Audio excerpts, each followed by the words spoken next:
Selamat datang di podcast Jurnal Psikologi. Akhir tahun lalu, mungkin sebagian besar kita telah menuliskan resolusi untuk tahun depan. Menjabarkan satu demi satu, menuliskan pencapaian apa yang ingin dicapai, mengevaluasi kinerja tahun sebelumnya, bahkan juga telah mendiskusikannya dengan pasangan agar sama-sama bisa mencapai taraf hidup yang lebih baik. Namun, 2024 telah berlalu, 2025 Januari. Seminggu, 2 minggu, 3 minggu berlalu, kita telah menunda timeline yang udah kita buat. Kita malah asyik nonton anime, bahkan mungkin nonton alur cerita dari channel satu ke channel yang lain. Akhirnya, kita nggak bisa memulai awal dari sebuah resolusi. Terkesan sepele sih, namun ternyata ini yang bikin kita nggak bisa kembali memulai sebuah cerita baru di tahun ini. Kita cuma euforia dengan pesta tahun barunya, tapi nggak mau memulai awal perjalanan barunya. Seringnya menunda-nunda membuat kita nyaman di zona ini. Zona yang nggak membuat kita merubah harapan menjadi kenyataan. Ini disebut sebagai prokrastinasi.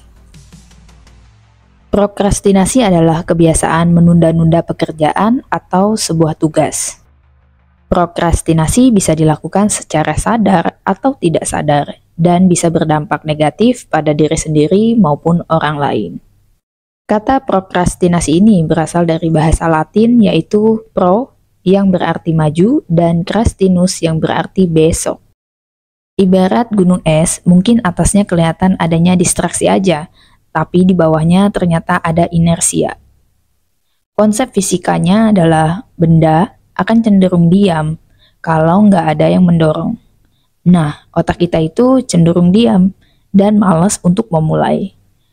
Karena sesuatu yang udah kita konsepin ini ternyata perlu strategi dan perlu analisa, jadi bikin berat banget dijalaninya dan perlu waktu untuk menyisihkannya.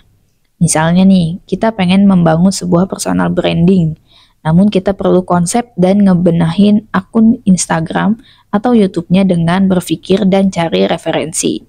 Otak kita langsung panik dan malah mikir, waduh, ini butuh waktu yang panjang nih. Akhirnya, bukan cari referensi, kita malah keasikan nonton parodi Agung Karmalogi. Intinya, inersia itu seolah kita melihat gunung itu tinggi banget. Padahal, kalau kita mulai dari langkah kecil, kita bisa mencapai puncaknya. Jadi, gimana ngatasinnya? Oke gini, sekarang kita telah mengetahui ternyata inersialah yang bikin kita stuck. Tapi, gimana cara melawannya ya? Yaitu, mulai dari langkah kecil kita, yaitu memulainya. Seperti mau jogging pagi hari. Bukan lari paginya nih yang sulit, tapi bangun subuh-subuhnya yang udah males duluan. Cara agar otak kita bisa menolak inersia ini adalah dengan melawan rasa malasnya.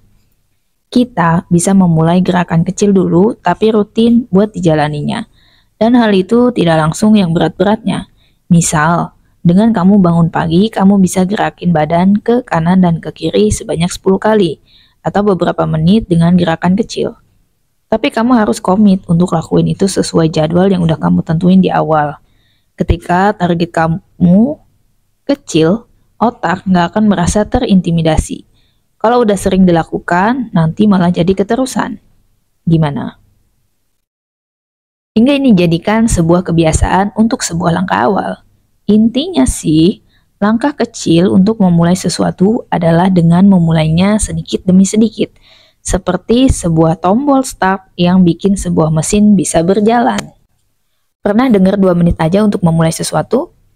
Nah, ini adalah trik paling ampuh buat ngalahin si prokrastinasi. Prinsipnya simple, coba memulainya dengan hanya 2 menit aja. Menulis 2 menit, olahraga 2 menit, beberes 2 menit. Karena singkat 2 menit, otak akan jadi nggak bisa nolak buat ngelakuin ini. Jadi kan kepikirannya, 2 menit doang, gampang. Namun yang ajaibnya, setelah 2 menit itu, malah jadi keterusan. Kok bisa? Karena setelah kita memulai, momentumnya kebangun dan otak kita pengen lanjut akhirnya suka nemuin inspirasi baru. Kayak dorong bola besar dan kelihatannya berat, tapi pas udah didorong emang berat sih, tapi malah gelinding sendiri kan. Kalau ternyata setelah 2 menit kamu berhenti gitu, ya udah nggak apa-apa. Yang penting kan mulai aja dulu. Prokrastinasi itu seperti sebuah mobil yang mogok. Buat awalnya itu kalau kita mau dorong tuh rasanya berat banget gitu. Tapi kalau pas kita udah dorong pelan-pelan gitu pakai tenaga dalam, kita lari sedikit dan akhirnya malah jalan tuh mobil. Akhirnya keterusan kan. Jangan terus pakai motivasi, karena motivasi itu kan naik turun ya. Yang dilihat itu selalu nilai akhirnya gitu. Tapi kalau kita pakai prinsip mulai aja dulu, bikin kita berusaha terus. Kuncinya adalah mulai dengan langkah super simple, jangan fokus ke hasil akhir yang bikin overwhelming. Yang penting mulai aja dulu. Prinsip ini berlaku untuk semua hal. Mulai hal kecil, jadi lanjut terus. Cukup fokus ke langkah pertama.